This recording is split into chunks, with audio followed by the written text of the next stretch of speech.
وفد نجران مدینہ اور شام کے درمیان عیسائیوں کی ایک مشہور آبادی تھی۔ مشرکین کے مظالم اور فہم آزار رسائی نے نبی کریم صلی اللہ علیہ وسلم کو مجبور کر دیا کہ وہ صحابہ کو اجازت دیں کہ اگر وہ چاہیں تو حبشہ کو ہجرت کر کے جا سکتے ہیں، وہاں کا بادشاہ عیسائی ہے، مشرکین کے مقابل میں بہرحال مسلمانوں کے ساتھ ہمدردی کرے گا۔ صحابہ کی ایک جماعت اس ارادہ سے نکلی تو اس کا گزر اس بستی پر بھی ہوا۔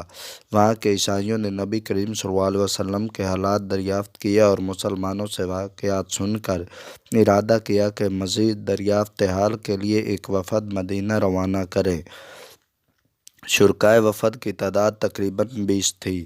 وفد مدینہ پہنچا اور دربار رسالت میں حاضر ہو کر اسلام کی حقیقت معلوم کی۔ آپ صلی اللہ علیہ وسلم نے توحید و رسالت کے اصول، شرک و شریعت کی خرابی اور حسن و صلہ رحمی نیز دیگر اسلامی احکام ان کے سامنے بیان کیے۔